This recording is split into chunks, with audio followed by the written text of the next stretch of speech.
you can see the view has changed, and it's drier. Yeah, we still see a little bit of grass, and even this will disappear shortly. So you can eat all the thorny cactus and thorny vegetation that we have in the desert, and also its eyes are well protected from the sand and the dust. It has a very wide feet, so it doesn't sink in the sand dunes. So and also the Bedouins are using its wool to create their tents, and it gives a very good isolation from the heat during the day and from the cold during night. So the camel is very, very important. We'll be able to see camels on our way too. So you can get your cameras ready if you want to take a picture of a camel. We'll see a few real soon. Jericho. The city of Jericho is the biggest oasis we have in the desert. La ciudad de Jericó es el oasis más grande que tenemos en el desierto. The city of Jericho was the first city that is mentioned in the Bible as the city that was conquered by the tribes of Israel when they came from Egypt into the Promised Land. In the archaeological tale of Jericho, we find the oldest city in the world. The oldest city in the world, 4,000 years old city, is in Jericho.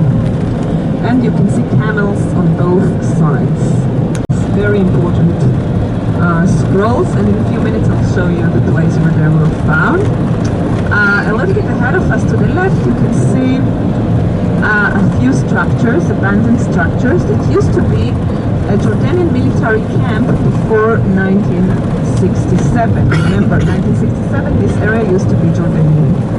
So this was a Jordanian military camp, what we see here. We have a lot of attractions. First of all, we have the industries of the Dead Sea, and we produce magnesium and potassium, which is a fertilizer for agriculture. And also the Dead Sea is very, very healthy, and people are coming from all over the world to swim in the Dead Sea and to cure problems of bones and skin. It's very good for rheumatism and for psoriasis and for arthritis. And later today we'll be able to go to the Dead Sea, and you will see yourself how good it feels to go into the water of the Dead Sea.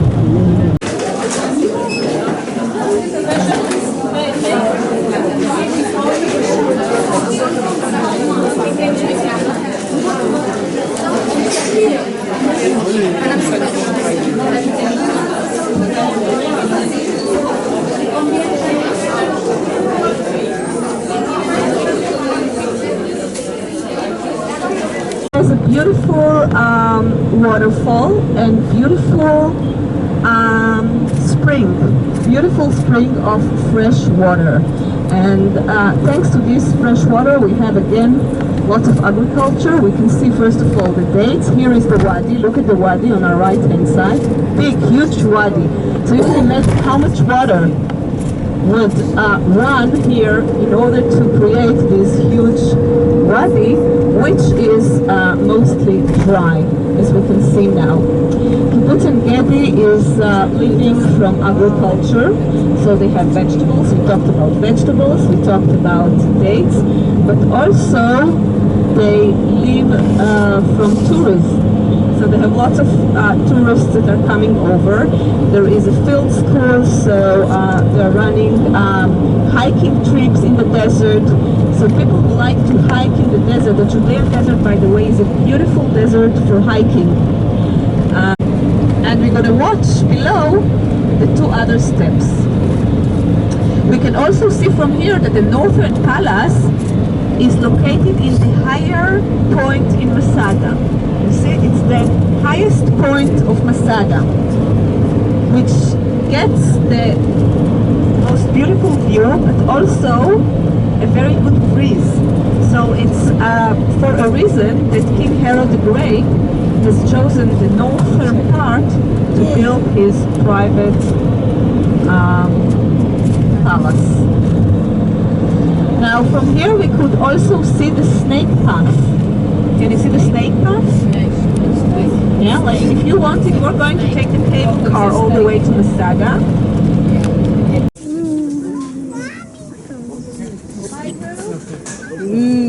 Hello.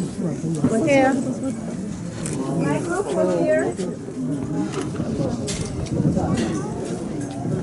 Okay, just before we're going into the side, let's have a quick look at the beautiful view. We'll be able to see this view from the top. Oh my God. So let's go. Come on, let's go, let's go, let's go. This way, please.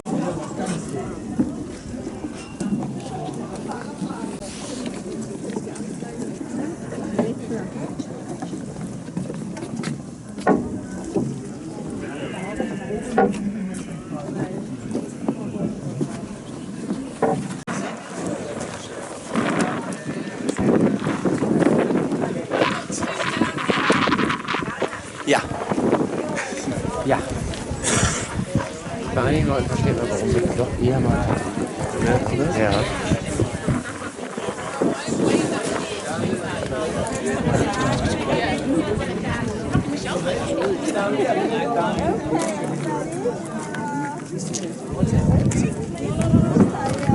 Welcome you to Masada.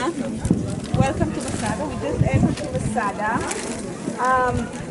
We just came through the Snake Path Gate. This is the Snake Path Gate, and this is also our way out. So in a little bit over an hour, we'll be leaving the place through this gate.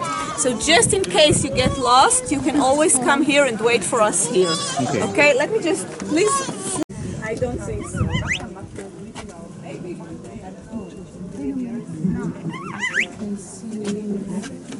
Okay, now we're going to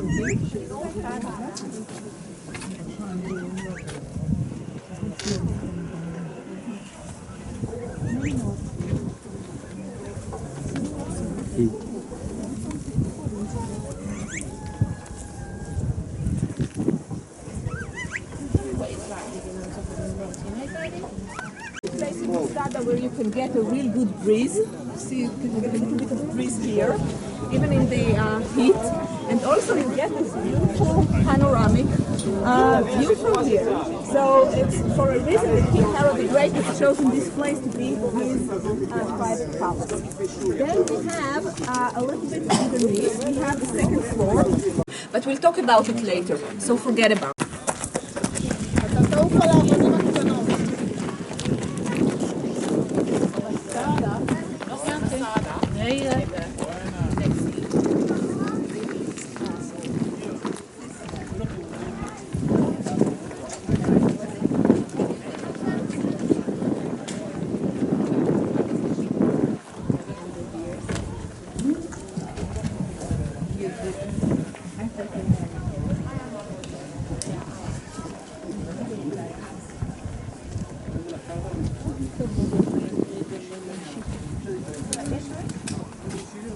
Okay, let's freeze for 1 second.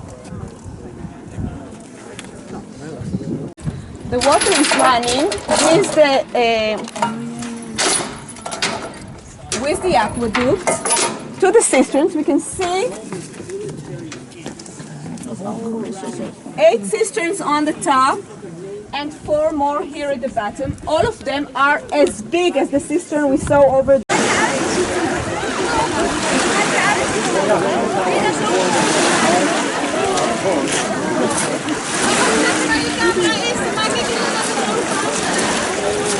Ja.